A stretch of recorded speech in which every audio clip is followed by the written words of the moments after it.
Well, I think like in Evanescence, I've been in Evanescence since 2007, you know, and initially when I got that gig, I was a hired gun. Um, and you just never know how things are going to shake out when you do stuff like that. We When I joined the band back then, she was halfway through the Open Door tour, and she told me that she may never do it again. So for all intents and purposes, I was a hired gun. Um, but I don't look at it that way now. I think Evanescence is home for me, and it's been like that for a while. But well, like I said, outside of Evanescence, I think it's just a utility guy, that need a guy like me that can come in, learn stuff fairly quickly and accurately.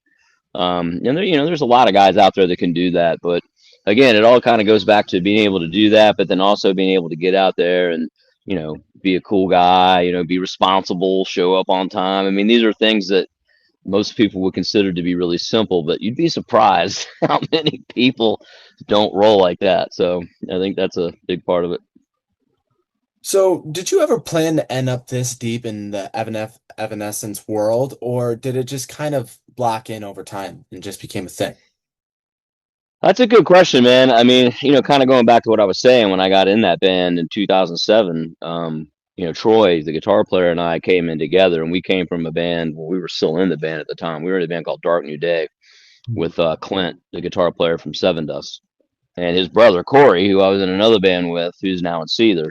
And we were all in a band, and we were in between records, and got the call from Amy at the time. I was playing with Vince Neil, and like I said, she told me, I may never do this again. And Troy and I kind of looked at each other and were like, you know what? If we can go out there and we can, show her, that there's another way to be out there, because the guys that she was with, they just didn't work out.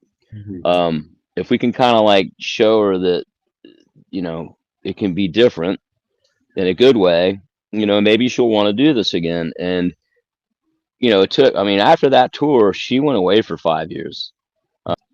She did come back, and I think initially when she came back, we decided to bring Evanescence back, and we did that record. I still felt very much like a hired gun. Um, I would say it wasn't until probably 2017, after that tour and break, that things started to feel a little bit more like a band. So now I definitely feel like a band member. It definitely has that vibe and that spirit, and we function as a band. It's like she's the boss, no doubt, Mhm. but she's a good boss because she will definitely listen to what the people that are close to her, i.e., the four of us in the band.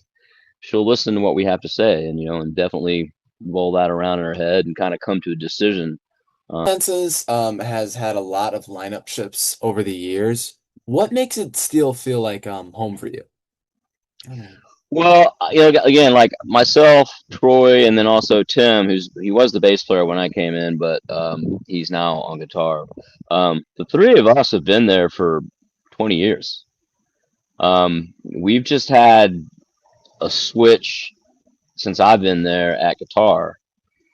Terry left, and then we brought in Jen from Germany, and then we just decided that if we're going to move into this next phase of our thing, that maybe we want to try something a little differently.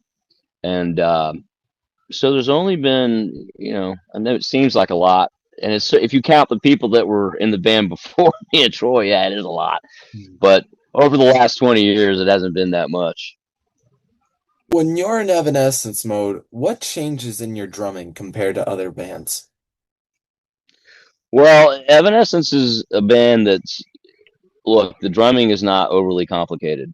Mhm. And the thing for me in that band is to make it solid and to, be honest to what was recorded before I was there, like Bring Me to Life and things like that. And I throw my flair in there to kind of soup it up a little bit, but by and large, the big grooves and things like that. And I don't want to reinvent that. I want to stay true to what made people bounce and really feel it, when it came out.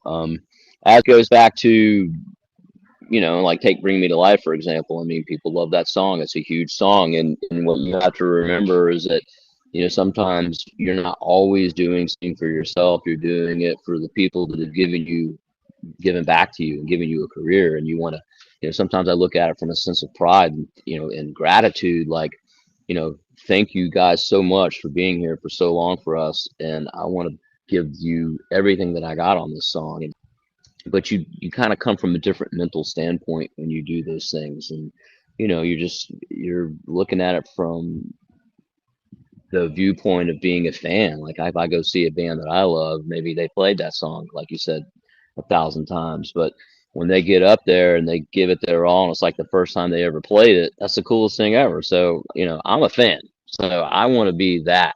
I want to be that person, that we want to be that band that gives that back to our fans.